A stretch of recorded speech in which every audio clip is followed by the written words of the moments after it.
Sudah beredar isu di luar bahwa sudah ada putusan dan sebagainya. Saya tadi memastikan ke MK, apa betul itu sudah diputuskan. MK itu sebenarnya tidak boleh loh bicara dengan orang luar tentang perkara sampai ada isu bocor, ya nggak boleh. Pemilu di era sekarang ini, saudara, sama dengan era Orde Baru, sama-sama diwarnai kecurangan. Ya terbuka aja kita. Ketika dari desa ke kecamatan tuh banyak jual beli suara. Orang yang suaranya tidak terpilih bikin tanda tangan, saya mendapat suara 5.000 tapi kalah. Dijual ke yang di atasnya, dia jadi naik. Saya membuat putusan yang sebelumnya tidak pernah terjadi di Republik ini, di mana saya memutuskan membatalkan 72 anggota legislatif yang terpilih secara sah. Sejak tahun 2001 sampai dengan tahun 2002, anggaran yang digelontorkan ke Papua itu berjumlah 1.007 triliun. Papua itu diberi apapun dan semaju apapun masih memiliki orang-orang yang di hatinya itu ingin memperjuangkan kemerdekaan. Sekarang ini tidak ada politik hukum baru bagi paham komunisme. Tidak ada. Politik hukumnya jelas ditetapkan oleh MPR, komunisme dan segala organisasinya terlarang. PKI itu bukan korban, tidak perlu disantuni. Itu adalah bagian dari pelaku peristiwa tahun 60, bukan korban. Jangan sembarang orang, bukan Komnas HAM lalu nuntut ke polisi, Pak itu pelanggaran HAM berat. Bukan, kalau Komnas HAM tidak bilang begitu tuh bukan. Meskipun itu mungkin kejahatan berat. Pak Habibie itu disolo kalahkan oleh Bung Karno tahun 60 untuk menjadi insinyur yang tangguh membangun Indonesia. Tahun 63 dia lulus master. Tahun 65 dia lulus doktor dengan summa cum laude. Meletus G30S, dia nggak boleh pulang. Pak Harto tahun 74 berkunjung ke Jerman, ngelihat Habibie, nggak mau kok di sini. Ini kenal karena waktu bapaknya Habibie meninggal, Pak Harto sedang tugas di Makassar dan ikut mensolatkan. Tapi kamu di sini ya Pak, saya nggak boleh pulang ke sini. Gitu. Udah pulang kamu, coba bisa jadi presiden. Itu eksil. Nah tolong ini dijelaskan, tidak ada permintaan maaf ke PKI dan tidak ada politik hukum baru.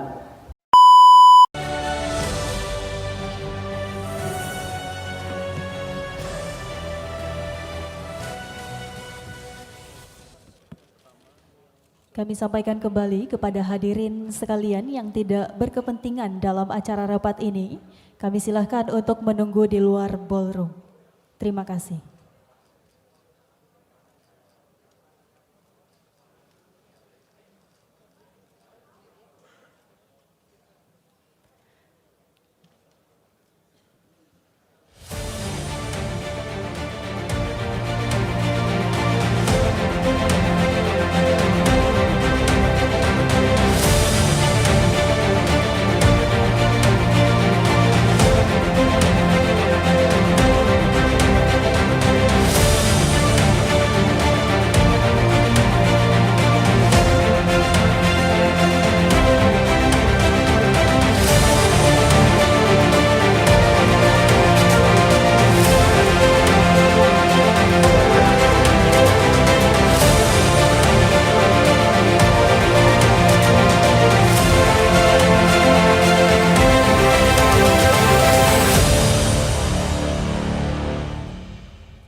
Perkenankanlah kami memulai acara dengan ucapan Assalamualaikum warahmatullahi wabarakatuh. Selamat pagi dan salam sejahtera bagi kita semua. Shalom, Om Swastiastu, Namo Buddhaya dan salam kebajikan. Yang terhormat Menteri Koordinator Bidang Politik, Hukum dan Keamanan Republik Indonesia, Bapak Mahfud MD. Yang kami hormati Panglima Tentara Nasional Indonesia, yang kami hormati Kepala Kepolisian Negara Republik Indonesia, serta yang kami hormati pula seluruh undangan dan peserta rapat yang berbahagia. Kami haturkan selamat datang dan terima kasih atas kehadiran hadirin dan tamu undangan dalam acara Rapat Koordinasi Nasional Sinergisitas Pemerintah dalam menjaga stabilitas politik, hukum, dan keamanan untuk menyukseskan pemilu tahun 2024. Syukur tiada bertepi kita panjatkan kehadirat Tuhan Yang Maha Esa, karena atas limpahan rahmat dan karunia-Nya, kita dapat hadir di tempat ini dalam keadaan sehat walafiat. Hadirin dan tamu undangan yang kami hormati, mengawali acara menyanyikan lagu Indonesia Raya. Hadirin dan tamu undangan dimohon berdiri.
Hadirin disilahkan duduk kembali.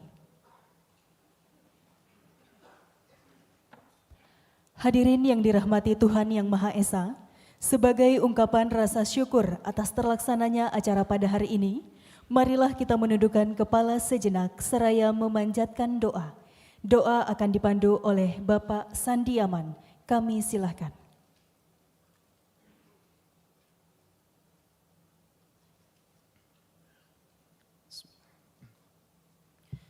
Assalamualaikum warahmatullahi wabarakatuh. Marilah sejenak kita bersama-sama menundukkan kepala, bermunajat kepada Tuhan Yang Maha Esa agar kegiatan kita ini diberkahi dan dapat berjalan dengan lancar. Perkenankanlah saya memimpin doa ini sesuai agama Islam. Untuk yang beragama lain dimohon untuk menyesuaikan sesuai keyakinan masing-masing. A'udzu billahi minasyaitonir rajim. Bismillahirrahmanirrahim. Alhamdulillahi rabbil alamin. Wassalatu wassalamu ala sayyidil mursalin wa ala alihi wa sahbihi ajma'in. Ya Allah, ya Tuhan kami yang Maha Pengasih, hari ini kami berkumpul di tempat ini dalam rangka acara Rakornas dengan tema Sinergisitas Pemerintah dalam menjaga stabilitas politik, hukum dan keamanan untuk menyukseskan pemilu tahun 2024. Semoga acara ini mendapat berkah dan ridho-Mu ya Allah, berjalan dengan lancar dan sukses hingga acara selesai, sehingga dapat menghasilkan saran dan rekomendasi yang bermanfaat demi menjaga keutuhan dan kedaulatan negara Republik Indonesia yang kami cintai. Ya Allah, ya Tuhan kami yang Maha Penyayang, dengan rasa khusyuk serta tawadhu kami berserah diri kepadamu. Bimbinglah kami dalam mengarungi kehidupan. Jangan Kau biarkan kami hilang arah tanpa tujuan. Lindungilah kami dari fitnah dan musibah. Hindarkan kami dari perbuatan tercela. Serta jauhkanlah tanah air kami dari segala mara bahaya. Buatlah menjadi aman, tentram, dan sejahtera agar senantiasa pembangunan dapat berjalan sesuai dengan rencana dan tujuannya. Ya Allah, ya Tuhan kami, Kuatkan tali persatuan dan kesatuan di antara anak bangsa. Eratkan rasa persaudaraan dan kekeluargaan walau tetap ada beda, untuk mewujudkan falsafah bangsa Indonesia dalam bingkai Bhinneka Tunggal Ika. Ya Allah, ya Tuhan kami, keadilan, ketertiban, kesejahteraan senantiasa kami dambakan. Atas dosa, kesalahan dan kekerasan hati, arogansi dan pilih kasih mohon dimaafkan. Serta jadikanlah iman dan takwa kami sebagai pendamping kehidupan menuju hidup dunia yang aman sentosa dan kehidupan akhirat yang menggembirakan. Rabbana atina fid dunya hasanah wa fil akhirati hasanah wa qina adzabannar. Walhamdulillahi rabbil alamin. Assalamualaikum warahmatullahi wabarakatuh. Hadirin yang berbahagia, sebelum beranjak ke acara selanjutnya, marilah kita saksikan bersama penayangan video profil Bapak Menko Polhukam. Selamat menyaksikan.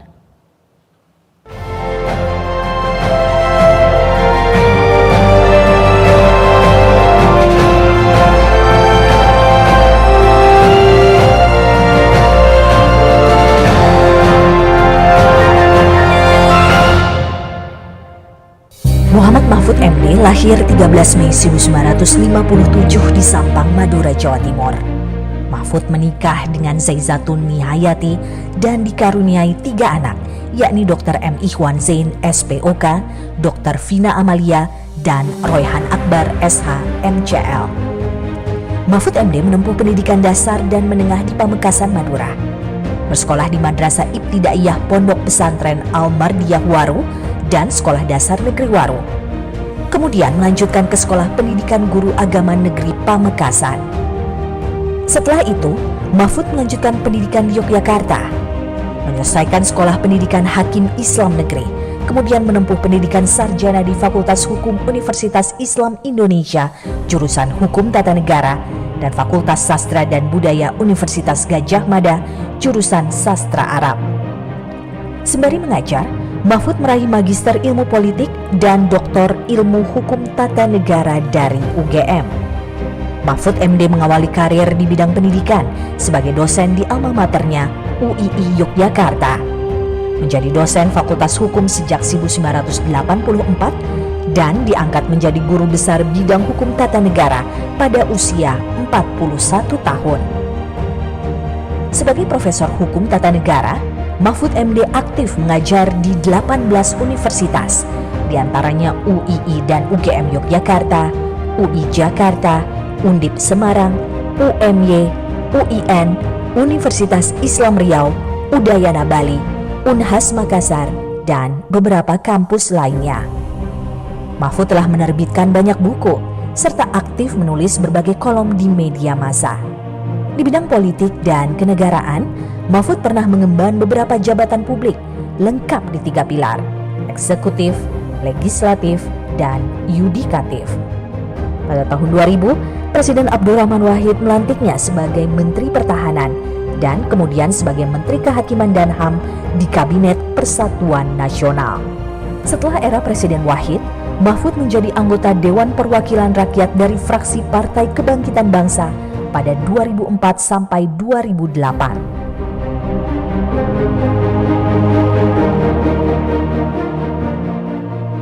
Setelah berkiprah di DPR, Mahfud MD terpilih sebagai Hakim Konstitusi periode 2008 sampai 2013 dan menjadi Ketua Mahkamah Konstitusi hingga 2013. Pada 2017, Presiden Joko Widodo mengangkatnya sebagai anggota Dewan Pengarah Badan Pembinaan Ideologi Pancasila (BPIP). Saat ini sejak 2019, Mahfud dipercaya oleh Presiden Joko Widodo untuk mengemban amanah sebagai Menteri Koordinator Bidang Politik, Hukum, dan Keamanan. Di sela kesibukannya sebagai akademisi dan pejabat negara, Mahfud MD giat di organisasi kemasyarakatan. Pernah menjadi Ketua Umum Ikatan Keluarga Alumni Universitas Islam Indonesia (IKUII), Koordinator Presidium Majelis Nasional Korps Alumni Himpunan Mahasiswa Islam atau KAHMI.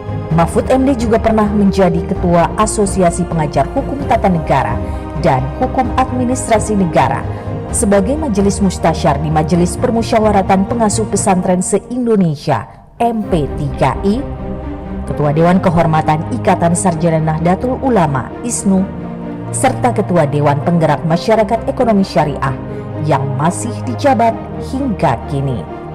Mahfud yang dikenal sebagai sosok berintegritas mendapat sejumlah gelar kehormatan dari berbagai masyarakat adat. Di antaranya adalah gelar Angku Majo Sadeo dari masyarakat Magek, Sumatera Barat. Kemudian mendapat gelar Karaeng Tojeng yang berarti pembawa kebenaran dari masyarakat Galesong, Sulawesi Selatan. Pada tahun 2013, Mahfud juga mendapat kehormatan sebagai anak adat dari warga suku Marori Menggei, Merauke, Papua dengan tambahan nama Muhammad Mahfud MD Dongwol Kaise. Hadirin yang kami hormati, acara selanjutnya kita dengarkan bersama pengarahan Menteri Koordinator Bidang Politik, Hukum, dan Keamanan Republik Indonesia. Yang terhormat Bapak Mahfud MD, kami persilahkan.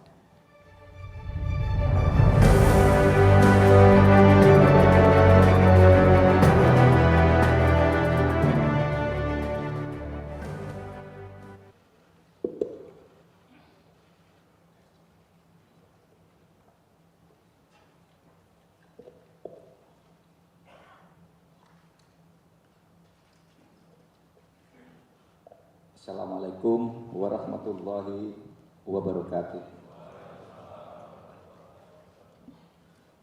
Yang terhormat Panglima Tentara Nasional Indonesia Bapak Laksamana TNI Yudo Margono, Bapak Jenderal Polisi Listio Sigit Prabowo sebagai Kapolri, para Kepala Staf Angkatan, Saudara Sekjen Kemenhan, Wakil Gubernur Lemhanas, para pejabat Eselon 1 Kementerian dan Lembaga, kemudian Pangkotama TNI seluruh Indonesia, Kapolda seluruh Indonesia, para Danrem, para Danlan Tamal dan para Danlanut, tentu para Pangdam dan seluruh pejabat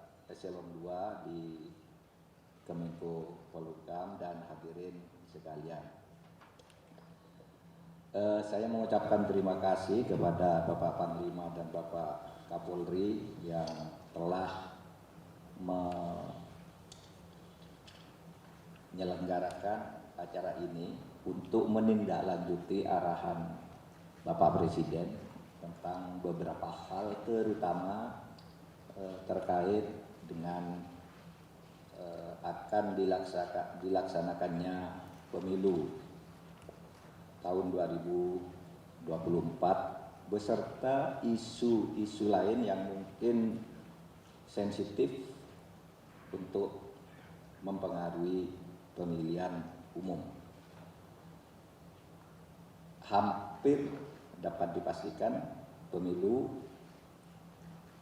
itu akan diselenggarakan tahun 2024, yang itu berarti kira-kira kurang 10 bulan dari sekarang, kalau itu jadi Februari 10 atau 9 bulan. Nah, ada beberapa masalah yang kenapa saya katakan hampir 100%, artinya ya sebenarnya pemilunya itu sendiri sudah pasti tahun 2024, tetapi masih ada beberapa isu krusial yang kita tunggu. Misalnya masalah sistem pemilu. Apakah akan terbuka atau akan tertutup? Mungkin dalam seminggu ke depan Mahkamah Konstitusi sudah mengeluarkan vonisnya tentang itu. Apakah terbuka atau tertutup? Tetapi kalau secara teknis ya, bukan dari analisis konfigurasi politik. Secara teknis bagi penyelenggara pemilu terbuka ataupun tertutup itu sama saja secara teknis administrasi. Karena kalau sistem terbuka itu ya tinggal menentukan yang nanti jadi anggota DPR itu nomor yang paling banyak suaranya. Misalnya nomor urut berapapun, kalau paling banyak suaranya itulah yang jadi anggota DPR. Itu sistem terbuka seperti yang sekarang ini berlaku. Kalau sistem tertutup, ya tinggal menentukan nomor urut. Sekarang nomor urut oleh parpol kan belum final juga, masih daftar sementara. Nanti tinggal urut saja nomor 1 Pak Mahfud, nomor 2 Pak Yudho Margono, nomor 3 Pak Listio Sigit, nomor 4 dan seterusnya gitu. Kalau misalnya dapat kursi 2 ya nomor 1 dan 2 yang jadi. Itu kalau tertutup. Dan secara teknis ini mudah karena memang KPU sampai hari ini belum mencetak kartu suara.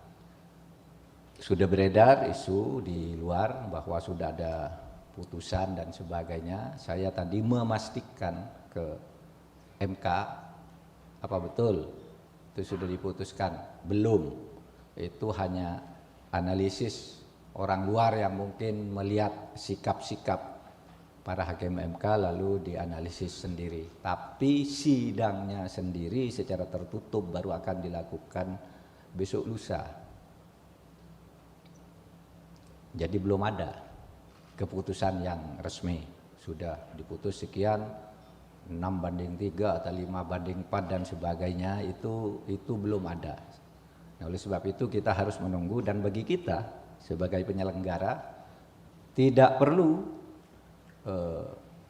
risau dengan sistem apapun. Itu nanti yang risau kira-kira ya antar partai politik, antar calon. Nah, itu tugas kita.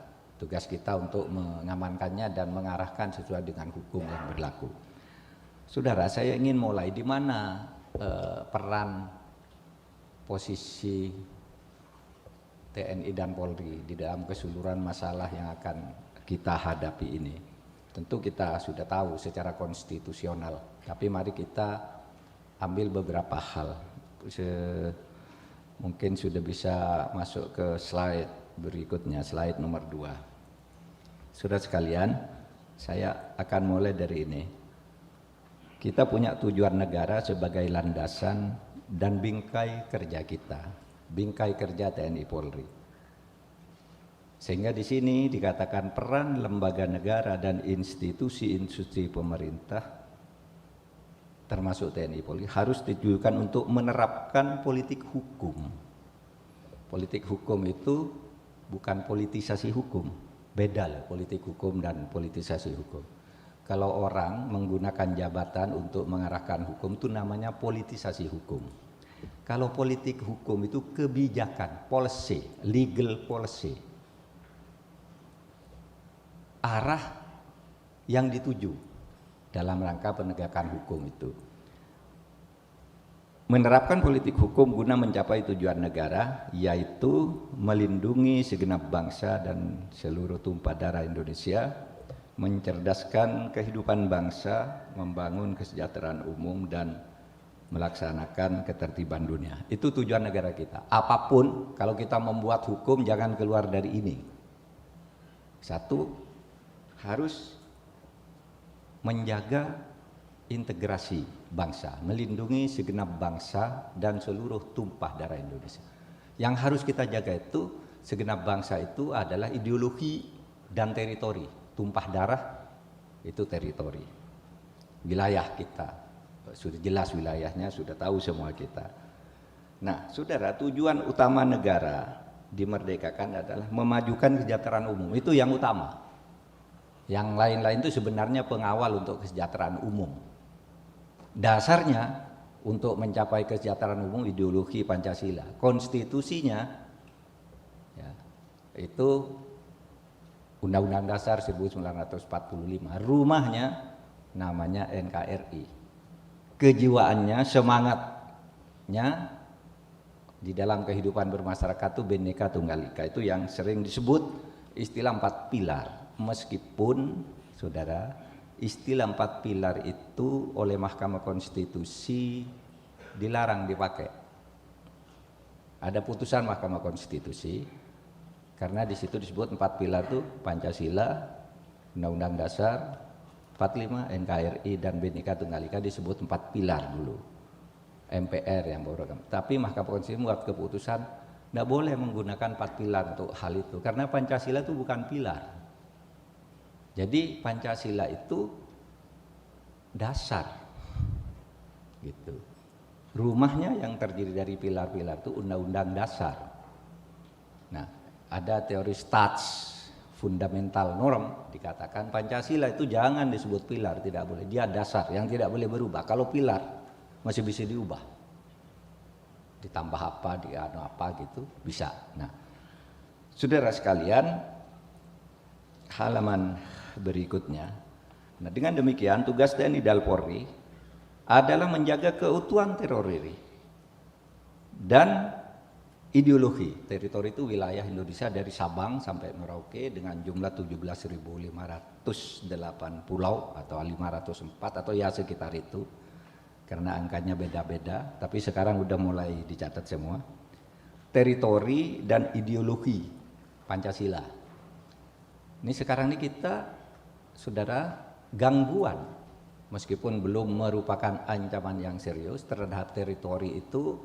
Misalnya kalau dilihat dari barat itu di Natuna Utara itu sering ada kapal-kapal asing masuk dan sebagainya, ilegal lah, illegal fishing dan sebagainya masuk, bahkan juga dengan dalih penelitian dan sebagainya. Itu teritori yang harus kita jaga. Lalu di timur sana ada gerakan separatis OPM yang menurut hasil studi Lemhanas itu sebenarnya pembangunan di Papua itu, saudara, kalau dihitung dari awal sampai sekarang itu udah bagus. Ekonomi oke, pendidikan meningkat, sosial budayanya bagus, infrastruktur apalagi.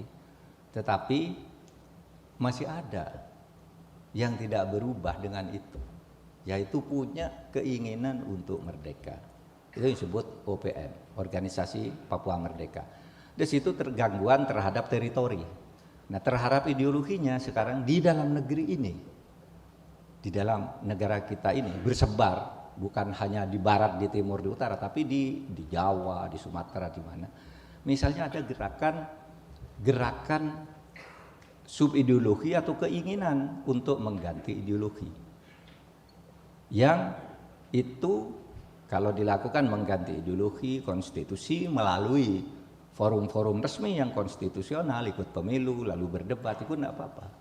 Tapi melalui cara-cara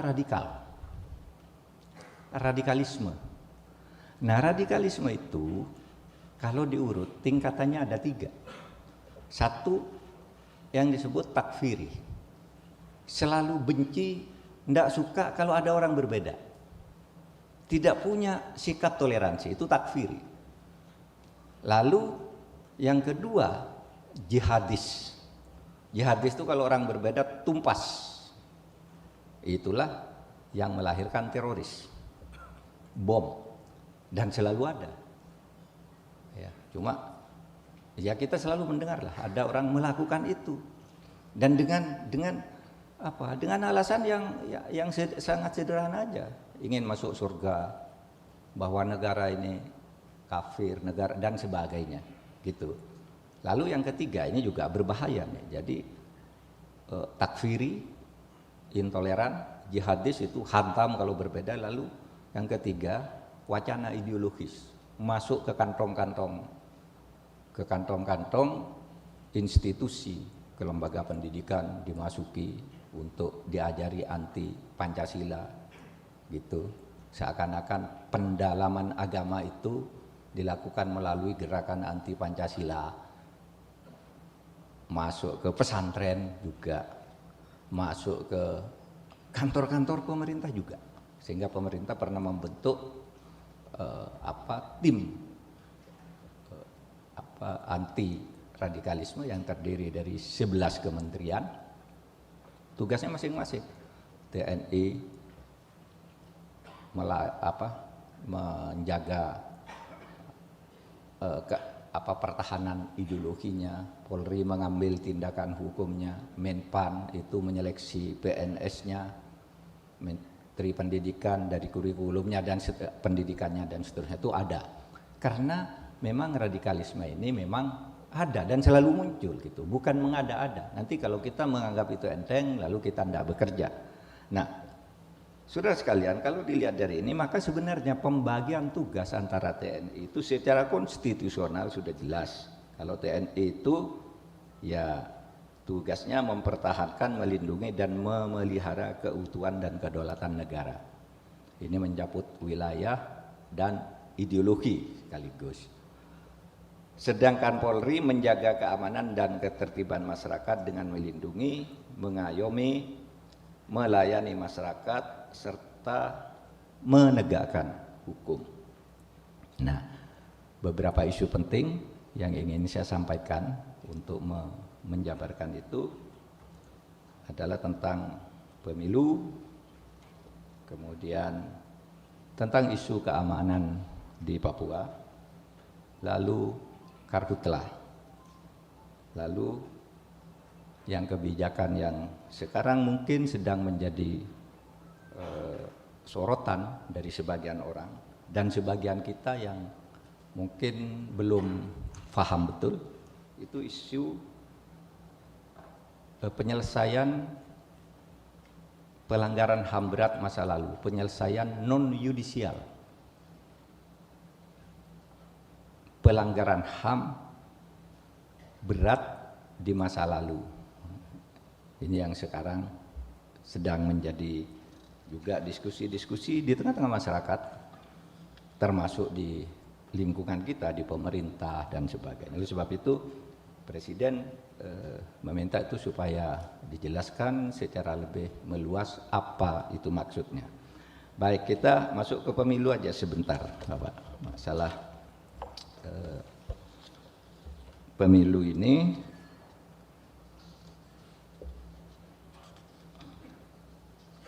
begini, saudara, ke halaman 5.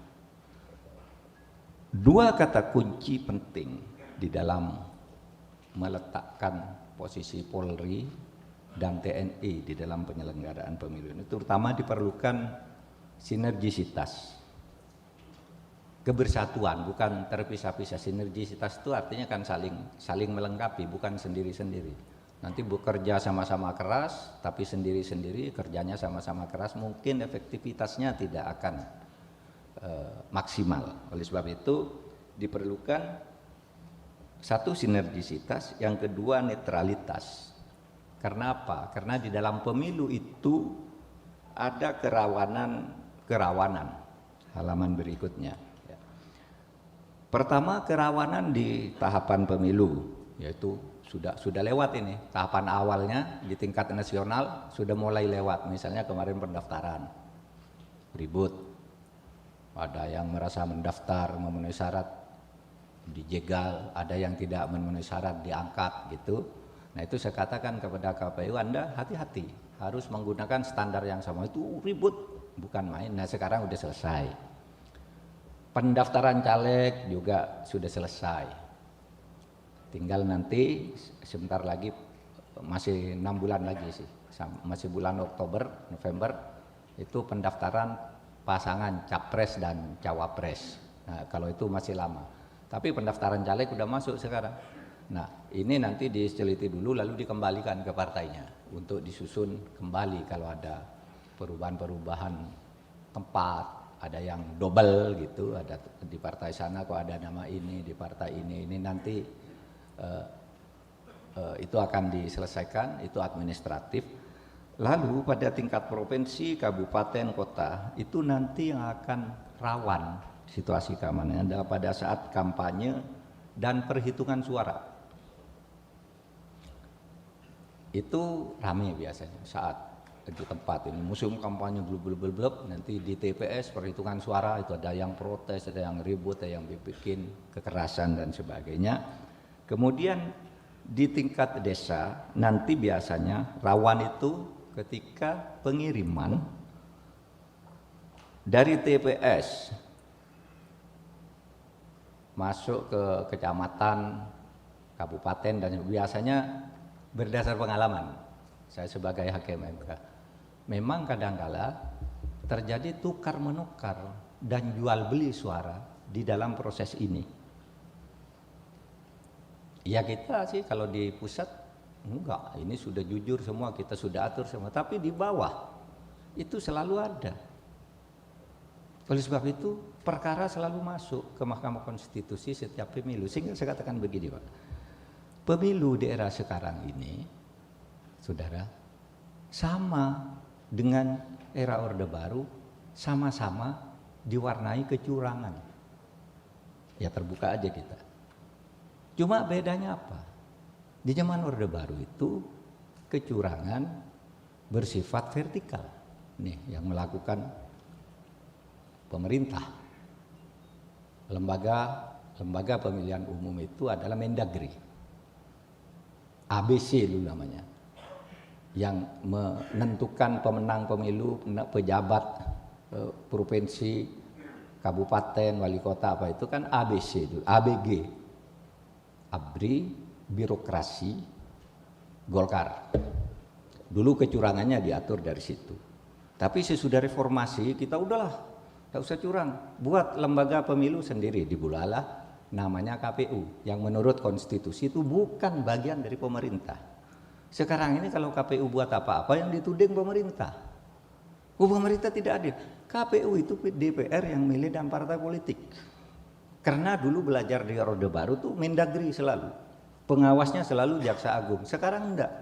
KPU-nya sendiri, badan pengawasnya sendiri, yang mengawasi pengawas ini juga sendiri.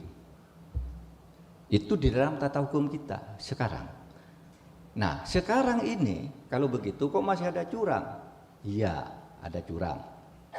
Yakin? Yakin. Karena saya hakim MK, ngadili pemilu ini, tahu kecurangan di mana-mana. Gitu. Tetapi beda, Pak. Sekarang kecurangan itu bersifat horizontal. Kalau dulu vertikal dari atas, sekarang horizontal. Partai ini mencurangi partai ini yang digugat KPU. Partai ini membeli suaranya partai ini. Orang dirugikan menggugat KPU. Itu banyak. Cuma supaya diingat, ya, kecurangan yang seperti ini meskipun terbukti tidak selalu membatalkan hasil pemilu. Ini satu, harus ingat.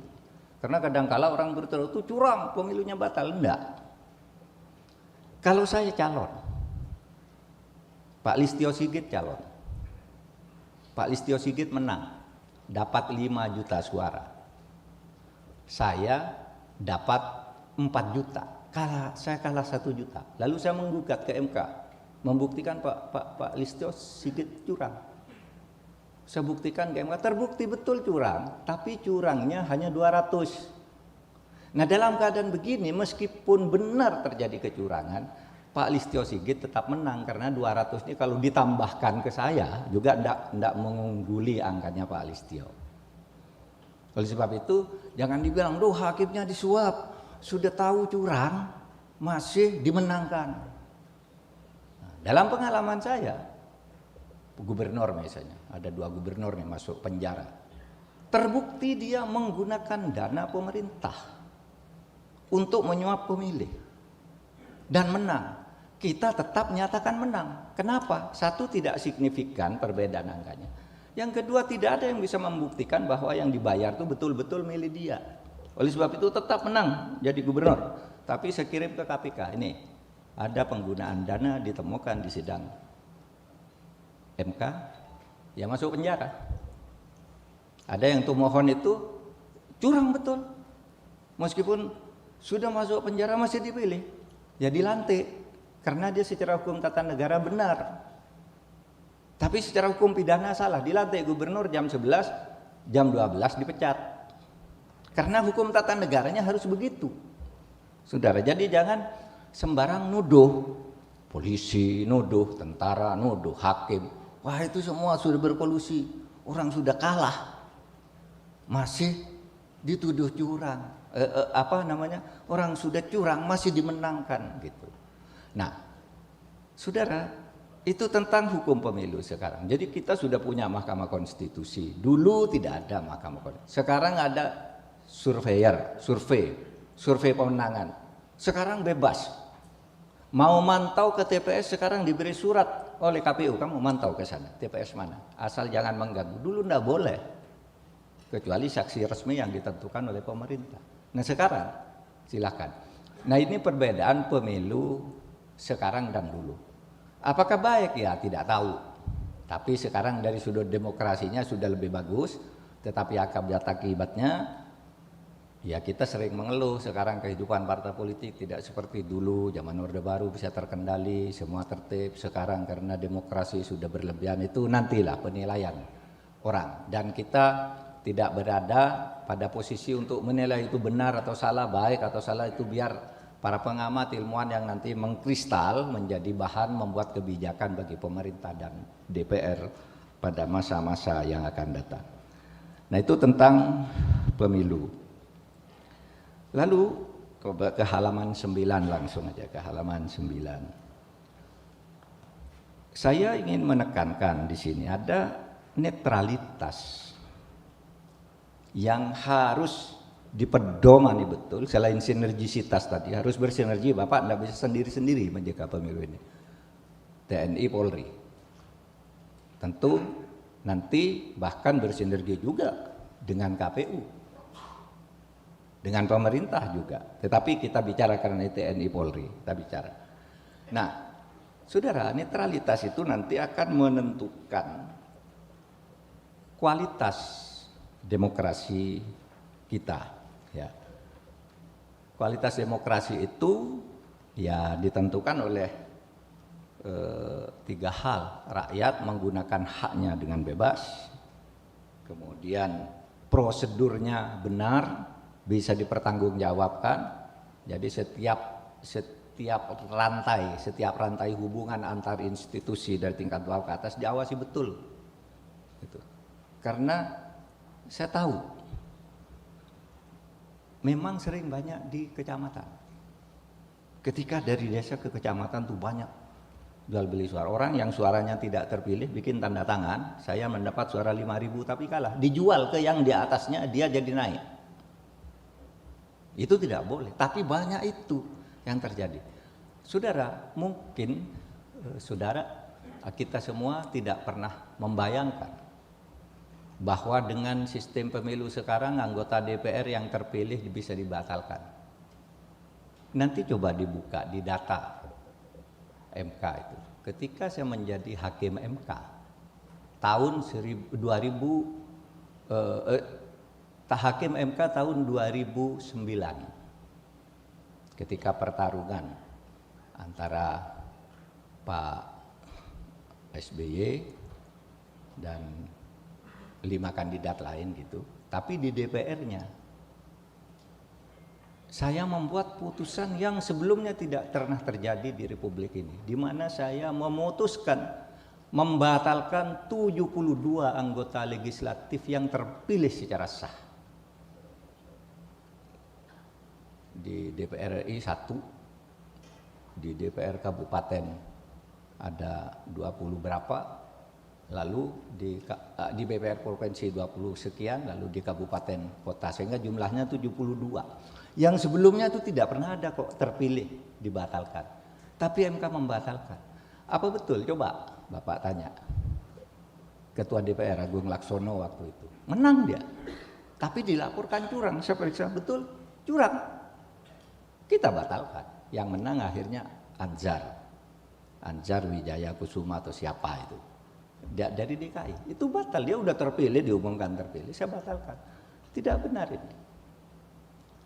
Nah itu perbedaan pemilu yang sekarang ya, jadi TNI Polri ngawal, MK itu harus menjadi garda yang berwibawa untuk itu.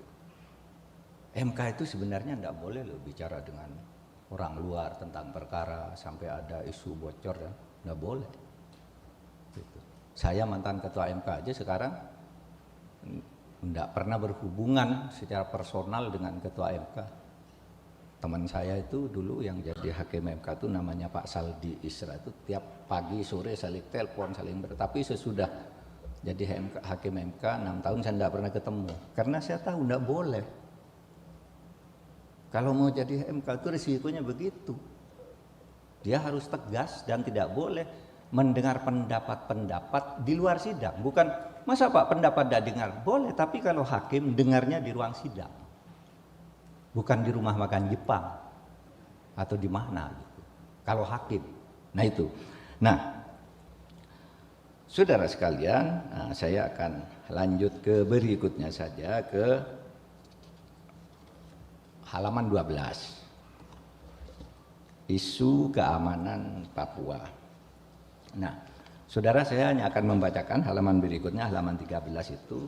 Tadi saya sudah mengatakan di Papua itu berdasar hasil studi Lemhanas resmi ditugaskan oleh Presiden. Ada apa sih Papua itu?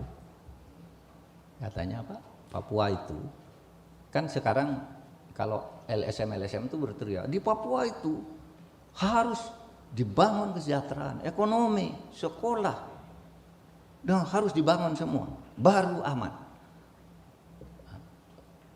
Presiden mencatat tuh sejak tahun 2001 sampai dengan tahun 2002 anggaran yang digelontorkan ke Papua itu berjumlah 1.007 triliun. 1.007 triliun. Ini saya peroleh angka ini dari Presiden ketika kami bersama Polri dan KPK ingin menangkap Lukas NMB. Ketika dia ditangkap kan kita bicara temuan PPATK tuh banyak korupsinya, banyak pencucian uangnya. Mereka membantah, mana anggaran Papua cuma sekian, lalu Presiden ngirim ini. Nah, saudara, 1.007 triliun itu sudah maju banget, sudah ada afirmatif policy, ya, gedung-gedung bagus, rakyat dapat bantuan, sekolah, gereja di masjid bagus, sehingga udah betul banyak korupsinya, tapi kemajuannya dari waktu ke waktu itu tercatat bagus. Presiden bertanya, kenapa kalau bagus kok orang ribut suruh bangun ini, bangun itu? Nah, salah satu hasil penelitian dari Lemhanas itu karena Papua itu diberi apapun dan semaju apapun masih memiliki orang-orang yang di hatinya itu ingin memperjuangkan kemerdekaan. Nah, ini yang harus kita hadapi. Sudah masih ada orang yang seperti ini. Nah, itu yang sering kami diskusikan dengan bersama-sama dengan Panglima, Kapolri, BIN dan sebagainya. Dan Lemhanas juga sudah beberapa kali presentasi tentang ini. Nah, untuk itu dalam konteks koordinasi antara Kemenko Polhukam dengan penyelenggara pemilu dan kementerian terkait, maka terkait kondisi keamanan di Papua, salah satu hal yang perlu dicatat penting sekarang ini sedang terjadi isunya, kasusnya penyanderaan pilot. Penyanderaan pilot Susi Air. Itu ya kita tangani sendiri secara internal gitu. Kita kebijakannya tidak boleh melibatkan negara lain. Ini internal kita dan kita bisa melakukan itu. Apapun taruhannya tidak boleh masuk dunia internasional ke situ, karena kalau itu diiyakan nanti akan merembet tuh ke PBB kemana, ternyata ada ini ada itu, sehingga kita tolak setiap upaya campur tangan internasional yang disodorkan oleh LSM, oleh LSM internasional dan sebagainya datang ke kita, enggak gitu. Yang kedua, masih sering terjadi pembunuhan masyarakat, bukan masyarakat sipil, warga sipil. Kalau masyarakat sipil itu civil society itu lebih banyak ke organisasi, itu warga sipil. Kita tidak usah uraikan, ini masih sering terjadi. Kemudian gangguan keamanan di bandara, di kantor-kantor pemerintah dan sebagainya. Kemudian ini yang menjadi pekerjaan baru bagi TNI Polri, pemekaran daerah. Sekarang daerahnya kan sudah dimekarkan. Selatan, Papua Tengah, Papua Pegunungan, kemudian utara, lalu nanti Papua Barat Daya yang juga akan dimekarkan. Nah ini saudara, bisa terjadi masalah juga karena perluasan ini akan menyebabkan penanganan pemilu menjadi semakin lebih rumit. Ya kan, harus membentuk dapil baru. Kalau diukur dari jumlah penduduknya, masa jumlah penduduk yang tidak sampai 300 juta misalnya, tidak sampai 300.000 di sebuah provinsi akan sama wakil DPD-nya dengan di Jawa. Yang satu provinsi 39 juta atau 41 juta misalnya kalau Jawa Barat. Di sana penduduknya tidak sampai 2 juta satu provinsi. Masa lalu gimana milih dapilnya? Nah ini semua harus diselesaikan. Bukan tidak bisa, bisa. Cuma kita harus mencari logika-logika pembenar dan kemudian mungkin akan terjadi juga masalah-masalah politis atau sosial politik yang akan timbul di sana. Nah, itu tentang pemilu, Bapak sekalian dan Ibu-ibu. Kemudian berikutnya saya akan bicara soal hak asasi manusia, halaman 18. Saudara, isu hak asasi manusia menjadi hal yang sangat penting sekarang ini untuk diberikan atensi bersama kita nih. Karena isu ini dapat menyebabkan kondisi stabilitas polhukam terganggu. Kita sering dikecoh oleh gerakan-gerakan masyarakat sipil bahwa pemerintah Indonesia itu melakukan pelanggaran HAM, akan dikunjungi dan diperiksa oleh PBB, dan yang menyebarkan itu orang-orang kita sendiri. Tahun lalu, tanggal 13 dan 14 Juni, saya berkunjung ke markas besar PPD untuk menyampaikan laporan tentang pelaksanaan HAM pada sidang umum PBB yang ke-50. Saudara, menggembirakan bagi saya, ternyata semua berita di Indonesia itu hoax. Tidak ada di PBB. Saya ketemu sendiri, saya berpidato di depan anggota PBB, kemudian saya diterima oleh ketuanya. Apa masalah Indonesia tentang PBB? Tidak ada katanya. Artinya yang menjadi sorotan khusus bahwa pelanggaran HAM itu banyak, iya. Tetapi yang sampai masuk ke PBB itu tidak ada. Apalagi PBB mau memeriksa Indonesia, tidak ada, itu semua hoax. Ada memang PBB kirim surat, tetapi bukan PBB-nya, itu satu unit kelompok raportur namanya. Mengirim surat, pemerintah Indonesia ada, kamu nerima 9 surat pengaduan dari rakyatmu Papua, nenek. Itu bukan disikapi apa, cuma dikirim saja. Wah, lalu jadi berita, Indonesia ditegur oleh PBB, akan diperiksa oleh PBB, sampai ada yang membentuk panitia penyambutan PBB di Jayapura, coba. Padahal tidak ada itu. Sesudah dibaca ya surat biasa yang minta ditanggapi aja. Nah, pada saat yang sama, ketika Indonesia mendapat 9 surat dari PBB, Malaysia mendapat 30, Amerika mendapat 71 surat, Rusia lebih banyak lagi dan seterusnya. Itu surat-surat biasa saja, bukan teguran. Itu ada orang ngadu ke PBB, tapi bukan ke PBB-nya, itu ada kelompok di bawah itu yang diberi tugas menyortir surat-surat gitu. Tapi tidak punya kewenangan memutus, itu yang dijadikan Amerika, Rusia jauh lebih banyak, Cina apalagi. Kita 19 pada waktu itu. Saya datang ke sana. Mana? Oh, enggak ada. Dari 49 negara yang disebutkan di dalam pidato resmi Ketua Dewan HAM PBB ketika itu, ada 19 pada tahun ini, tahun kemarin itu diberi pujian atau diapresiasi karena apa? Misalnya Malaysia diberi pujian karena menangguhkan hukuman mati. Ada beberapa negara lah yang diberi pujian karena kemajuan.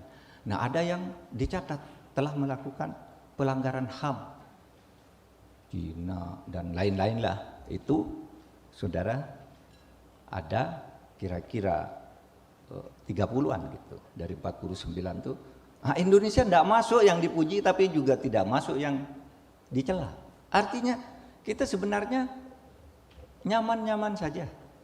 Kalau dari sudut PBB, saya nanti akan katakan apakah pelanggaran HAM tidak ada? Tidak ada. Gitu. Nanti kita lihat pelanggarannya di mana. Saya hanya ingin mengatakan kalau dalam hubungan internasional, di dunia internasional, sejak tahun 2020, sejak tahun 2020 itu artinya sejak kepemimpinan Pak Jokowi yang kedua, Indonesia tidak pernah disebut dalam catatan merah oleh PBB. Sebelumnya selalu ada, disebut kurang ini, kurang itu. Yang sekarang tidak ada. Ya tidak tahu tahun ini ya, sebentar ini bulan Juni sebentar lagi, nanti akan ada pengumuman lagi negara-negara mana. Karena kita juga melihat peristiwa-peristiwa belakangan ini mungkin saja ada yang menyebabkan PBB tertarik untuk memberi catatan khusus atau plus atau minus. Nah, kemarin kan tahun ini yang diributkan kan isu yang di PBB sering menjadi sorotan, yaitu isu hukuman mati di dalam hukum pidana, sehingga Malaysia itu karena menghapus itu, menunda berlakunya itu, dia mendapat plus dari PBB. Lalu isu LGBT itu sering menjadi unsur yang dipertimbangkan untuk menilai penegakan hak asasi manusia. Tentu banyak unsur, saya hanya beri contoh saja dari apa yang menjadi tugas kita di sini. Saudara, sekarang ini ada hoax itu berita bohong, berita tidak benar, berita sesat.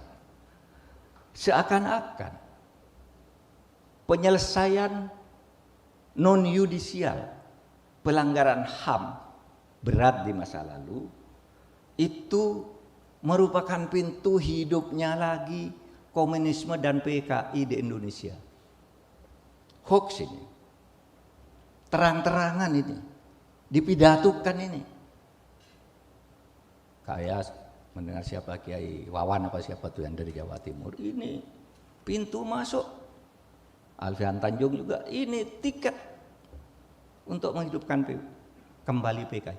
Saudara, saya jelaskan sekarang agar kita semua bisa sama menjelaskan. Begini, sekarang ini tidak ada politik hukum baru bagi paham komunisme. Tidak ada. Politik hukumnya jelas ditetapkan oleh MPR, komunisme dan segala organisasinya terlarang. Tidak ada kebijakan baru. Dulu MK, waktu baru reformasi, zaman Pak Jimli itu ada putusan nomor 6 itu, tahun 2006 itu, ex anggota dan keturunan PKI punya hak politik yang sama untuk ikut pemilu, untuk calon. Mau jadi pegawai negeri boleh, berapa boleh, tapi tetap dilarang menyebarkan ajaran komunisme dan menghidupkan PKI. Itu tetap tidak ada politik hukum baru. Politik hukumnya hak asasi manusia. Mereka ini harus diperlakukan sama sekarang. Asal tidak mengganggu ideologi. Kalau mengganggu ideologi disamakan dengan radikalisme. Radikalisme yang tadi, yang urutannya takfiri, tidak toleran, teroris, itu jihadis, itu yang ketiga wacana, masuk meracuni pikiran-pikiran orang ke berbagai kantor, berbagai sekolah. Nah, itu yang dilarang. Kenapa boleh melarang? Boleh melarang karena negara kita negara merdeka dan punya ideologi yang mempersatukan kita. Saudara, PPHAM, penyelesaian non yudisial pelanggaran HAM berat masa lalu itu adalah untuk menyantuni korban, bukan untuk menyantuni pelaku kejahatan. PPHAM, di mana saya ikut aktif di situ sebagai pengarah dengan anggota dari TNI, Polri masuk semua, ayo. Ya, yang LSM masuk, Ormas masuk ke semua itu. Saya sudah melakukan penelitian. PKI itu bukan korban, tidak perlu disantuni. Itu adalah bagian dari pelaku peristiwa tahun 65 itu, bukan korban. Terus itu yang sekarang disantuni itu apa? Itu adalah mereka yang menjadi korban. Oleh sebab itu temuan BPHAM itu ke Jawa Timur misalnya ya, itu yang jadi korban itu ada pesantren, madrasah, kiai, ustadz. Nah itu di Jawa Timur itu ada korban dukun santet, itu peristiwa reformasi 98. Jadi tidak ada pikiran kita kok mau menghidupkan PKI, tidak boleh. Berbagai peraturan perundang-undangan sudah tidak boleh. TAP MPR nomor 25 tahun 66 itu sudah jelas disebutkan oleh TAP MPR gini. Sejak reformasi ini tidak ada lagi TAP MPR yang menjadi aturan hukum. Tidak boleh. Sejak reformasi. Tetapi bagaimana TAP MPR yang sudah menjadi aturan hukum sebelumnya? Jumlahnya 144. Ini sudah ada tuh sebelumnya menjadi hukum sejak zaman tahun 61. Lahir sampai akhirnya jumlahnya 144. Apakah ini hukum apa enggak? Lalu dibuat TAP MPR 1. 99 atau 111 TAP MPR, nanti dilihat angkanya yang persis, dinyatakan tidak berlaku lagi karena udah selesai. Misalnya TAP tentang pengangkatan presiden tahun sekian, TAP tentang pemilu tahun sekian, itu kan selesai dengan sendirinya 111. Lalu ada yang berlaku sampai ada TAP MPR, sampai ada undang-undang yang menggantikan tentang hak MPR, tentang hak asasi misalnya ya, tentang pemisahan Polri, pemisahan TNI dan Polri, itu kan tahun 2001 tahun 2001 ya, tahun 2001. Nah, tahun 2003 ditetapkan. Ini belum selesai waktu itu, diteruskan dulu. Nah, sekarang udah selesai. Undang-undangnya sudah ada. Tapi ada TAP MPR yang tidak dicabut, tetap berlaku lama dan tidak akan dicabut. Salah satunya adalah TAP MPR tentang larangan bagi komunisme. Nggak ada politik hukum baru tentang ini. Nggak bisa itu dicabut dengan undang-undang. Dan tidak akan ada TAP MPR baru yang menghidupkan itu lagi. Itu dari sudut tata hukum, saudara. Kemudian kasus, nah ini lagi, kasus pelanggaran HAM berat. Menurut undang-undang itu hanya ditetapkan oleh Komnas HAM. Jangan sembarang orang bukan Komnas HAM lalu nuntut ke polisi, Pak itu pelanggaran HAM berat. Bukan, kalau Komnas HAM tidak bilang begitu tuh bukan. Meskipun itu mungkin kejahatan berat. Ada orang membunuh, nembak 200 orang, gitu. Mati 200 orang. Nah itu kejahatan berat. Terorisme itu kejahatan berat. Yang di Bali itu 215 orang itu kejahatan berat. Korupsi itu kejahatan berat, tapi bukan pelanggaran HAM berat. Pelanggaran HAM berat itu yang menentukan adalah Komnas HAM berdasar undang-undang. Oleh sebab itu orang ribut di Kanjuruhan orang mati 135 itu pelanggaran HAM berat. Bukan, Komnas HAM bilang bukan. Lalu kita didesak-desak suruh bawa pengadilan HAM. Siapa yang dibawa? Nah, lalu apa bedanya pelanggaran HAM berat dengan bukan? Nah ini berikutnya, halaman berikutnya.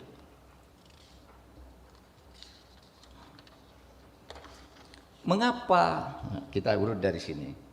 Mengapa pemerintah itu membentuk tim penyelesaian non-yudisial pelanggaran HAM berat masa lalu?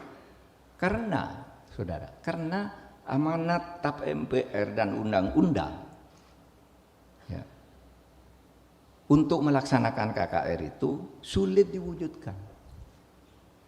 Mari kita mulai. Berikutnya halaman 20.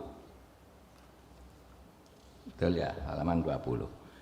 Nah, PPHAM ini, penyelesaian HAM non-yudisial ini dibentuk untuk menindaklanjuti perintah TAP MPR dan undang-undang. Jadi perintah TAP MPR itu dulu bukan sekarang. Dulu begitu reformasi kan lalu ada TAP MPR yang menyatakan kenapa kita ini kacau karena pemerintah melanggar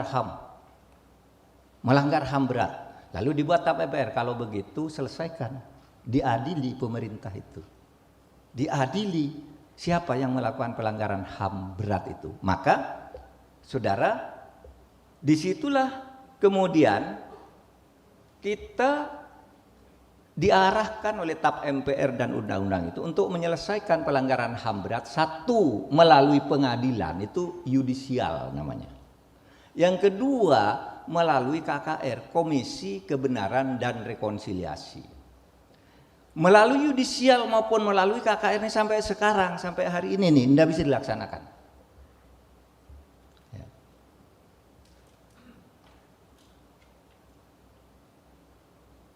Kenapa? Halaman berikutnya sekarang.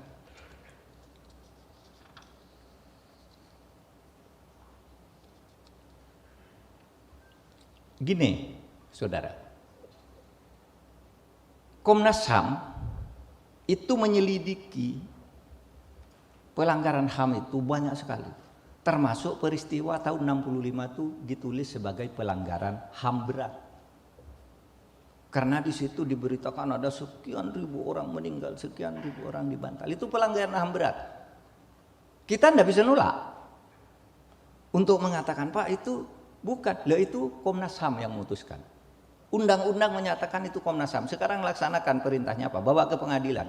Sesudah dibawa ke pengadilan, tidak ada satupun yang dihukum karena pelanggaran HAM berat itu. Karena buktinya tidak ada.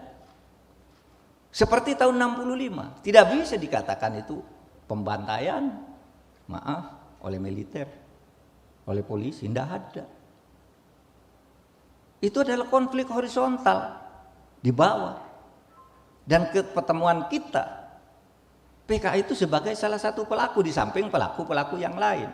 Sehingga bukan negara melawan rakyat, itu rakyat dengan rakyat.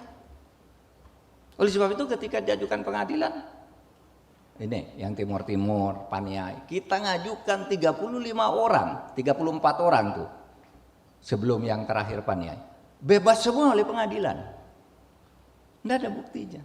Kenapa? Hasil temuan Komnas HAM itu secara hukum acara tidak memenuhi syarat. Misalnya siapa saksinya. Kalau ada orang terbunuh, siapa yang terbunuh? Kan kalau menurut hukum acara harus dibuktikan terbunuhnya jam berapa, pakai senjata apa. Siapa yang memvisum? Iya kan? Pelakunya siapa? Nah ini hanya dikatakan terjadi pelanggaran HAM di mana di sini aparat melakukan tindakan sewenang-wenang, tidak ada. Gitu. Sehingga kita mengatakan ya sulit dong melalui undang-undang, melalui pengadilan susah. Bentuk undang-undang KKR, sudah dibentuk undang-undang KKR, Komisi Kebenaran dan KKR dan Rekonsiliasi, Komisi Kebenaran dan Rekonsiliasi sudah dibuat undang-undangnya, dibatalkan oleh MK, gitu. Nah, akhirnya apa? Setiap tahun Presiden Jokowi itu berpidato, kita akan menyelesaikan kasus pelanggaran HAM berat. Tetapi begitu dibawa antara Kejaksaan Agung dan Komnas HAM itu tidak ketemu. Kami tidak bisa bawa, kalah lagi. Kalau sudah tahu kalah, kok masih mau ke pengadilan? Karena buktinya tidak ada. Nah, oke, akhirnya apa? Pemerintah sekarang bersikap begini, udahlah. Masalah pelanggaran HAM berat itu untuk kasus yuridisnya kembali ke undang-undang. Ketentuan pasal 42. Pelanggaran HAM berat yang terjadi sebelum tahun 2000, sebelum keluarnya Undang-Undang Nomor 26 tahun 2000 itu dibawa ke pengadilan HAM ad hoc dengan persetujuan DPR. Jadi DPR, misalnya Komnas HAM lapor ke DPR, DPR minta pemerintah dan Jaksa Agung adili. Nah sekarang kadangkala Komnas HAM langsung minta ke pemerintah. Buktinya tidak ada ketika dibawa. Nah sekarang ayo Komnas HAM, saya bilang Anda aparat negara yang dibentuk oleh undang-undang. Tempuh prosedur itu, kami, kata Presiden, akan menyelesaikan yang sesudah tahun 2000 kita bawa ke pengadilan. Kemarin sudah diadili satu paniai, bebas lagi karena buktinya tidak ada. Hukum acara antara Komnas HAM dan hukum acara biasa itu tidak cocok. Komnas HAM mengatakan sudah menemukan bukti pelakunya diduga ini. Ketika ditanya, karena kejahatan itu harus ada korban, jam berapa, terbunuh karena apa, yang melakukan siapa, lalu dicocokkan. Waktu itu betul dia ada di situ atau enggak. Tahun 65 saksi-saksinya sudah tidak ada semua, pelakunya juga sudah tidak ada, korbannya juga sudah pada keturunannya sudah lupa juga gitu. Tetapi karena itu amanat undang-undang dan TAP MPR ya kita lakukan, kita ke sana ke DPR. Tapi pemerintah saudara kemudian membentuk, kalau begitu mari kita cari penyelesaian non yudisial, penyelesaian di luar pengadilan. Penyelesaian di luar pengadilan itu tekanannya adalah korban. Kita menolong korban, mencari korban bukan mencari pelaku. Kenapa pelakunya tidak dicari? Sudah tidak ada buktinya, dibawa ke pengadilan tidak bisa. Korbannya saja sekarang. Nah, korban tahun 65 itu kan banyak, saudara. Kita harus jujur. Bukan PKI. Orang misalnya nih, yang kita kenal semua namanya. Orang yang pada tahun 60-an dikirimkan bersekolah ke Eropa dan ke berbagai macam negara oleh Bung Karno untuk membangun Indonesia itu banyak yang kemudian dituduh PKI atau punya kaitan PKI, sehingga begitu peristiwa 6566 itu meletus, mereka tidak boleh pulang. Kenapa? Wah, ini sekolah ke Eropa, negara-negara PKI dan sebagainya, negara-negara komunis. Tidak boleh pulang. Itu yang disebut exile, eksil. Contohnya nih. Jadi kalau kita mau menolong korban tahun 65 itu bukan menolong PKI, bukan. Contohnya Pak Habibie. Pak Habibie itu disolokalahkan oleh Bung Karno tahun 60 untuk menjadi insinyur yang tangguh membangun Indonesia. Tahun 63 dia lulus master. Tahun 65 dia lulus doktor dengan summa cum laude. Meletus G30S, dia tidak boleh pulang. Pak Harto tahun 74 berkunjung ke Jerman, ngelihat Habibie, kamu kok di sini? Ini kenal karena waktu bapaknya Habibie meninggal, Pak Harto sedang tugas di Makassar dan ikut mensolatkan. Bi, kamu di sini? Iya Pak, saya tidak boleh pulang gini-gini. Gitu. Udah pulang kamu, coba bisa jadi presiden. Itu eksil. Dan itu sekarang yang tercatat di Kemenkumham, itu sekarang masih ada 39 orang yang renta-renta. Mereka warga negara, mereka tidak pernah terlibat PKI, tapi waktu itu tidak boleh pulang. Akhirnya apa, sudah lama kawin mawin di sana, punya anak, cucu. Pada zaman dulu awal reformasi, pemerintah menghimbau mereka pulang, kan sudah diampuni oleh putusan MK itu, sudah kerja, tapi mereka sudah banyak yang tidak mau pulang. Karena apa? Asetnya sudah habis, keluarganya sudah habis. Kalau pulang juga mungkin dicemooh oleh tetangganya, sehingga tidak mau pulang. Tetapi mereka hanya mengatakan begini, Pak, saya mungkin pulang tuh tidak ingin pulang dari luar negeri. Saya sudah jadi dosen nih di Rusia, saya sudah jadi ini, warungnya bagus. Tapi saya hanya ingin, saya tidak ingin mati sebagai pengkhianat. Dicap sebagai pengkhianat bangsa, kami cinta Indonesia. Hanya itu yang diminta. Dan betul mereka sekolah pada waktu itu.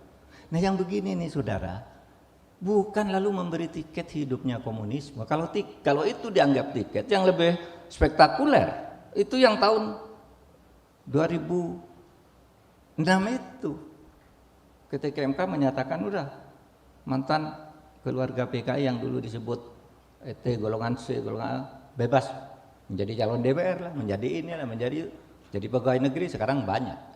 Nah, saudara sekalian, nah itu pengadilan. Ya tadi saya bicara pengadilan nggak bisa, buktinya nggak ada. Sekarang kita bilang Komnas HAM, yuk kamu lapor aja ke DPR. Nanti kita berdebat di DPR, buktinya apa mana? Kita begitu kan. Buktinya apa mana, ayo kalau mau ke pengadilan nih pelanggaran HAM masa lalu. Karena semua bebas kalau dibawa ke pengadilan. Kalau presiden praktis ya. Pak Mahfud katanya, Pak Menko, kenapa kita bawa ke pengadilan aja? Kalah Pak, ya enggak apa-apa kalah. Tapi kita kan sudah melaksanakan perintah undang-undang. Jaksa Agung enggak mau, Pak. Kalau sudah tahu kalah, enggak ada bukti dibawa ke pengadilan, berarti kejaksaan ini tidak profesional. Enggak mau Jaksa Agung, sudah DPR aja yang memutuskan. Mari kita berdebat di situ. Saudara, enggak ada politik hukum baru tentang komunisme dan larangan PKI sebagai organisasi terlarang. Enggak ada. Itu tetap berlaku dan sudah dikunci oleh TAP MPR yang terakhir, TAP nomor 1 MPR tahun 2023. Bapak sekalian, di mana itu yang dianggap pelanggaran HAM berat? Nah, mungkin Bapak-bapak ingin tahu di halaman berapa? 26 kali ya. Coba. Ini yang ditetapkan oleh Komnas HAM.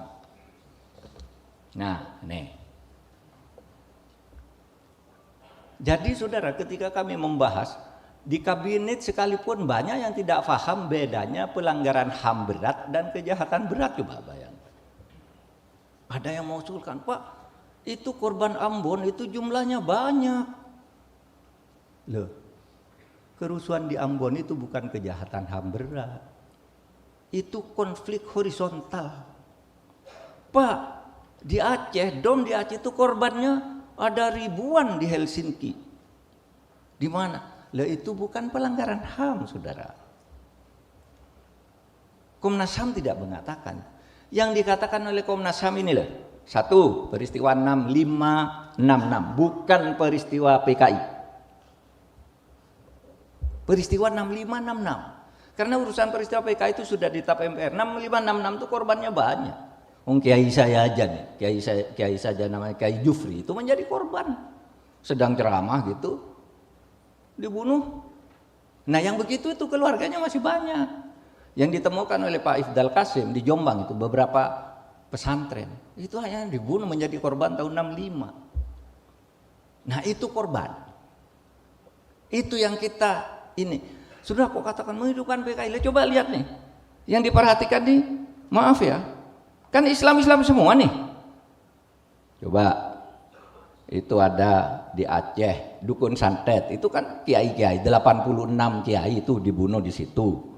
Kemudian ada peristiwa Simpang KKA Aceh. Kalau Dukun Santet itu di Banyuwangi. Kemudian Jambu Kepo Aceh. Orang Islam semua tuh yang dia enggak ada PKI-nya di situ. Dan nanti bulan Juni akhir Presiden akan melakukan kick off peluncuran atas pelaksanaan rekomendasi PPHAM di tahun ini. Karena PPHAM itu saudara ketuanya tuh Makarim Wibisono, seorang diplomat ulung lah yang bisa menangani KKR di berbagai negara. Dari tentara juga ada Pak Kiki Sahnakri, dari BIN ada Pak As'ad. Ini orang-orang yang keras semua nih, anti PKI semua nih. Nah sekarang ini kalau saya ke daerah, Pak, kenapa PKI dimaafkan? Nggak ada. Kenapa Presiden minta maaf ke PKI? Nggak ada. Itu hoax. Presiden tidak pernah meminta maaf kepada PKI. Yang dinyatakan oleh Presiden itu, Presiden mengakui telah terjadi pelanggaran HAM berat dalam 13 kasus. Itu ada tertulis 14 karena Wasior dan Wamena itu sebenarnya bisa semula jadi satu, sekarang dipisah. Presiden menyatakan bahwa menyesal telah terjadi itu. Kenapa? Kan tidak bisa nolak Presiden, itu sudah keputusan Komnas HAM bahwa itu terjadi dan kita semua melihat itu terjadi.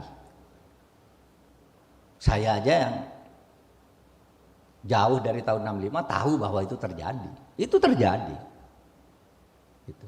Mengakui, Presiden mengakui dan menyesalkan bahwa itu terjadi. Tidak minta maaf. Nah, sekarang ini kok kalau saya ke daerah ada orang berbisik, Pak, kenapa? Kok pemerintah minta maaf ke PKI, kan harusnya PKI yang minta maaf ke kita. Saya bilang, di mana Anda baca? Loh itu Pak, di media, di medsos, tidak ada. Pidato presiden itu terekam jelas ketika menyatakan itu, bisa dibuka di YouTube. Itu pernyataannya, menyesal itu terjadi, tapi tidak ada permintaan. Memang ada yang memberi konsep minta maaf kepada, enggak, saya bilang, enggak bisa. Enggak ada minta maaf. Nah tolong ini dijelaskan, enggak ada permintaan maaf ke PKI dan tidak ada politik hukum baru terhadap PKI ini. Nah, saudara, yang terakhir, coba halaman yang rekomendasi, tugas halaman 27. Halaman 27. Nah, Presiden berdasar rekomendasi BPHAM itu kemudian mengeluarkan Inpres nomor 2 tahun 2023 yang menugaskan kepada 19 menteri dan pimpinan lembaga setingkat menteri. Menko Polhukam melakukan ini, Mendagri melakukan ini, Mendikbud melakukan ini, Mensos melakukan ini melakukan ini. Terus disebutkan tuh 19 apa yang Menko PUPR dan sebagainya. Tugasnya apa? Tugas yang diberikan untuk masing-masing lembaga memulihkan hak korban atas peristiwa pelanggaran HAM berat secara adil dan bijaksana. Misalnya korban dukun santet di Banyuwangi, kita bangun sekolahnya, kita bangun pesantrennya. Ayahnya udah dibunuh, keluarganya udah kocar-kacir, kita bantu. Apa yang bisa dibantu? Itu bukan PKI itu. Di Aceh juga, rumah gedong itu, yang korbannya ya tidak banyak juga, tapi kita akan mulai dari sana nanti. Bagaimana terus kok dinisbahkan dengan PKI? Tidak ada. Tidak ada. Memulihkan hak korban atas pelanggaran peristiwa pelanggaran HAM yang berat secara adil dan bijaksana. Menurut saya kalau dari sudut hukum itu sudah adil. Mereka sudah bolehlah kalau bekerja, tapi jangan bawa ideologi komunisme. Mencegah agar pelanggaran HAM yang berat tidak terjadi lagi. Itu isi Inpres ini. Sehingga kalau kita lihat halaman berikutnya, halaman 28, ada instruksi khusus kepada Panglima TNI. Yaitu berikan dukungan pendampingan SDM. Ya, TNI kan pinter tuh, didik orang, latihan ini, latihan itu, disekolahkan ini, sekolahkan itu. Kalau perlu masuk TNI, gitu, afirmatif. Kemudian berikan dukungan dalam penyiapan dan pemanfaatan sarana dan prasarana, terutama di wilayah yang sulit mendapat akses sesuai dengan kondisi dan kebutuhan. Kemudian nih, yang sering dipersoalkan, dijadikan berita hoax itu, lakukan optimalisasi pendidikan dan pelatihan HAM kepada prajurit TNI. Wah, orang yang suka hoax itu bilang, ini berarti TNI dianggap bersalah telah melanggar HAM sehingga harus dididik HAM. Semua orang dididik HAM. Bukan hanya orang sekolah biasa, jadi sekarang ada pelajaran HAM di kampus-kampus ada HAM, apalagi perkembangan HAM itu sekarang sudah marak, ada namanya hukum humaniter. Hukum perdagangan orang. Itu harus tahu TNI dan Polri. Diberi bekal, kalau yang setingkat Bapak udah tahu lah, baca undang-undang, baca berita. Tapi yang mereka di bawah kadang-kala tidak baca yang seperti ini. Oleh sebab itu Polri juga kemudian diinstruksikan oleh Presiden supaya mengambil langkah-langkah komprehensif yang bertujuan menjaga keamanan dan ketertiban masyarakat, serta lakukan juga optimalisasi pendidikan dan pelatihan HAM pada anggota Polri. Nah, saudara sekalian, apa bedanya pelanggaran HAM berat dengan kejahatan berat? Sederhana.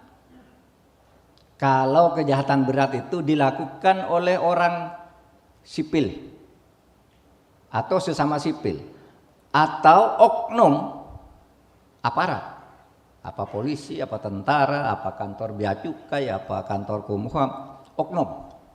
Tidak ada jaringan struktural yang mengomando agar seseorang dianiaya sehingga menjadi pelanggaran. Kalau kejahatan, ya, itu mungkin korbannya lebih banyak, tetapi bukan pelanggaran HAM. Ya itu tadi ada konflik horizontal, ada perang antar suku, mati sekian, itu bukan pelanggaran HAM. Apakah itu bukan tidak dihukum? Dihukum juga, cuma istilahnya bukan pelanggaran HAM berat. Dihukum juga, tidak ada pelanggaran itu yang tidak dihukum.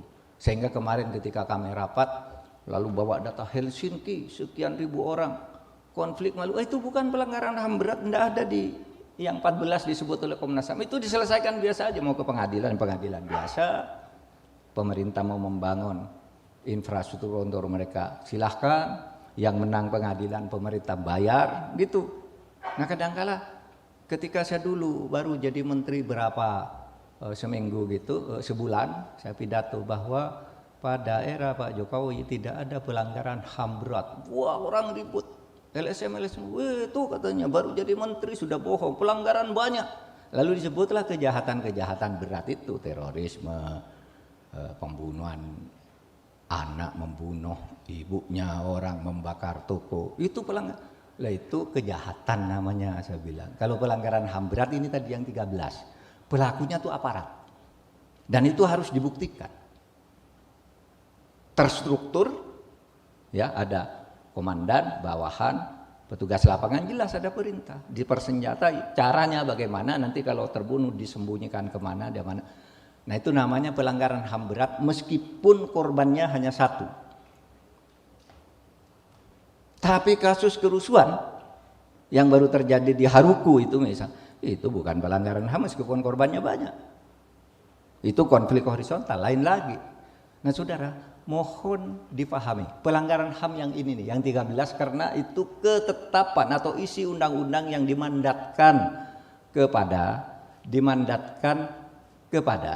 Komnas HAM untuk menentukan. Bukan kita yang menentukan, kita nyatakan, oh itu salah, enggak bisa. Itu Komnas HAM sudah tentukan gitu, ya sudah. Gitu. Dan Komnas HAM juga tidak sembarang ya. Buktinya itu kasus Kanjuruhan kemarin kan didorong, itu pelanggaran. Saya bilang di Komnas HAM, kamu ngapain nyelidik? Wah mungkin ada pelanggaran HAM beratnya, oke kamu selidiki. Kesimpulannya bukan pelanggaran HAM berat meskipun korbannya 135. Tapi sekarang nih masih banyak tuh yang berteriak, kenapa? Itu kan berat sekali kok. Pak Menko bilang bukan pelanggaran HAM berat, memang bukan secara hukum. Memang bukan. Nah untuk memetakan hal-hal yang seperti ini, saudara sekalian, kita berkumpul hari ini untuk memantapkan saja. Karena sebenarnya saya tahu persis bahwa saudara semua sudah paham tentang ini, tetapi saya ngasih baterai baru karena kita akan pemilu dan ini akan menjadi isu kita semuanya. Terima kasih. Assalamualaikum warahmatullahi wabarakatuh.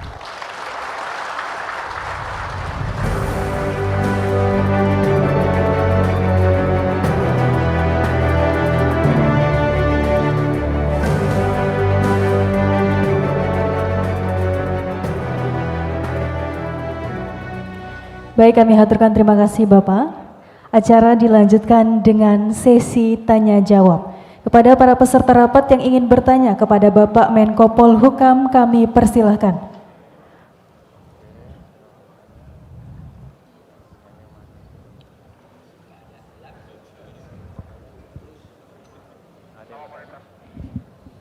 Tes. Mungkin ada yang bertanya, silakan.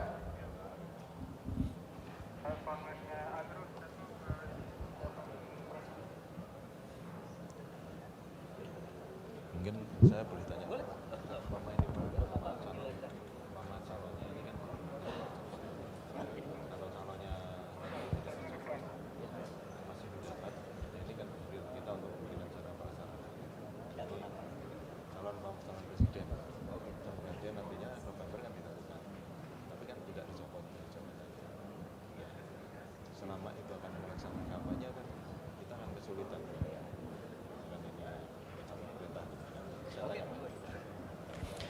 Baik, bila tidak ada, kalau gitu saya mewakili saja karena saya yakin mungkin ada juga yang ragu-ragu karena Panglima TNI dan Kapolri tidak bertanya, mungkin takut juga bertanya ini. Panglima TNI, Kapolri kan siapa nanti tambah dimarahi, enggak. Ya saya kira gini, Pak Mahfud, terima kasih Pak sebelumnya atas pengarahan pada pagi hari ini. Saya ingin bertanya, mungkin juga mewakili rekan-rekan semuanya. Ya. Dalam pemilu nanti ada kemungkinan bahwa calon presiden maupun wakil presiden maupun pejabat di daerah, mungkin gubernur ataupun bupati yang mencalonkan, apabila dari calon tersebut adalah masih pejabat negara dan tidak diberhentikan atau mungkin ada ketentuan cuti dan sebagainya, ini tentunya mereka akan masih membawa atribut sebagai pejabat pemerintah. Nah, sehingga apabila masih menjabat pemerintah, kami TNI Polri ini apabila ke daerah tentunya akan memberikan sarana prasarana perbantuan pengamanan maupun sarana prasarana yang ada karena fungsinya sebagai Forkompimda. Nah, ini protokolnya di daerah ini masih melekat, Pak. Nah, tentunya ini bagaimana kami bersikap ketika mereka ini akan melaksanakan kampanye. Tentunya kan kita tidak pernah tahu ini kampanye atau sekedar kunjungan kerja atau mungkin kegiatan lain. Nah, ini sulit membedakannya, Pak. Ini mohon arahan bagaimana kami akan bersikap supaya betul-betul tadi yang disampaikan bahwa TNI Polri netral di dalam pemilu 2024 nanti. Tentunya tadi disampaikan kemungkinan calon ini akan ditentukan bulan November, Pak ya. Bulan November. Nah, setelah itu kan masih yang bersangkutan tentunya mungkin ada calon yang masih menjabat. Nah, bagaimana Pak tindakan kami untuk menyatakan bahwa kami ini betul-betul netral, Pak. Demikian. Terima kasih, Pak. Baik, Pak. Sebenarnya Pak, kalau untuk pilkada pemilihan kepala daerah itu tidak ada masalah karena nanti pada akhir tahun ini semua kepala daerah yang sekarang ada ini itu berhenti untuk ikut pemilihan tahun 2024 kalau mau ikut lagi, sehingga yang ikut di tahun 2024 untuk pilkada itu sudah bukan incumbent, sehingga itu lebih mudah lah dihadapi.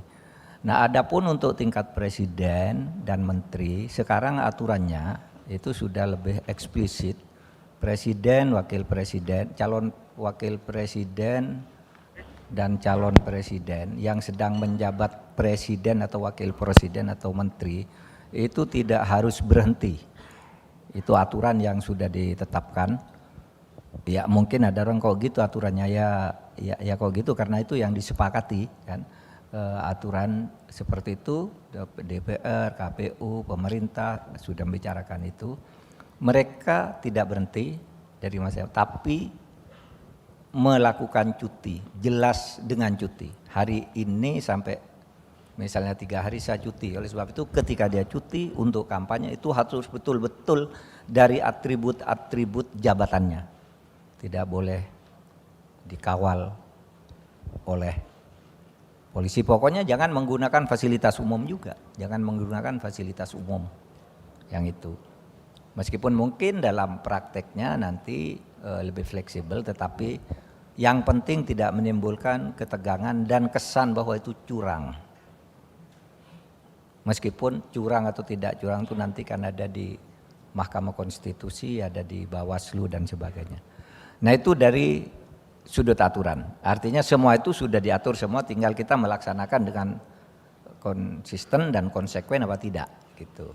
Termasuk calon-calon DPRD, DPR yang mau calon lagi dan sebagainya, itu semuanya sudah diatur. Misalnya kalau mau calon menjadi kepala daerah ya jangan di DPR dong gitu. Nah, semua itu sudah diatur, tinggal mari kita ikuti saja aturan itu dengan tegas. Dan kita yang dari pusat itu harus mengawal secara psikologis gitu, karena kalau di bawah tuh kan takut juga kalau misalnya Pak Sigit calon gitu, Pak Listio Sigit calon, lalu ke daerah kan takut juga. Nah yang di pusat ini mengarahkan bahwa itu sedang kampanye pribadi, gitu aja. Gitu aja Pak, makasih. Baik. Baik, mohon izin mungkin ada yang ingin bertanya lagi kepada para peserta rapat. Baik, saya kira cukup MC. Terima kasih Pak Mahfud atas jawabannya. Siap, kami aturkan terima kasih Bapak. Mohon izin acara dilanjutkan dengan sesi foto bersama. Untuk itu kami mengundang Bapak Menko Polhukam, Bapak Panglima TNI dan Bapak Kapolri berkenan untuk mengambil tempat di depan panggung guna melaksanakan foto bersama.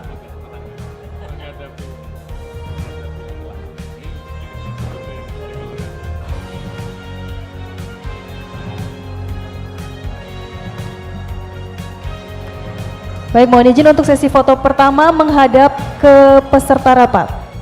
Siap. Mohon izin Bapak persiapan, izin kami hitung mundur. Persiapan Bapak, izin 3, 2, 1. Izin sekali lagi Bapak persiapan 3, 2, 1. Siap. Selanjutnya kami mohon untuk seluruh peserta rapat untuk berdiri guna melaksanakan foto bersama. Mohon izin berkenan kepada Bapak Menko, Panglima TNI dan Kapolri untuk menghadap ke Videotron.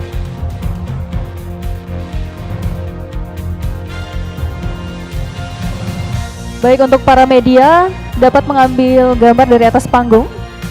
Mohon izin Bapak kami hitung mundur. Persiapan 3, 2, 1. Mohon izin sekali lagi Bapak 3, 2, 1. Siap, sekali lagi izin tangan di depan dada, tangan kanan di depan dada. Persiapan 3, 2, 1. Baik, selesai. Demikianlah rangkaian acara pada hari ini selesai. Kami atas nama penyelenggara menghaturkan terima kasih atas kehadirannya dan mohon maaf apabila terdapat kekurangan selama berlangsungnya acara.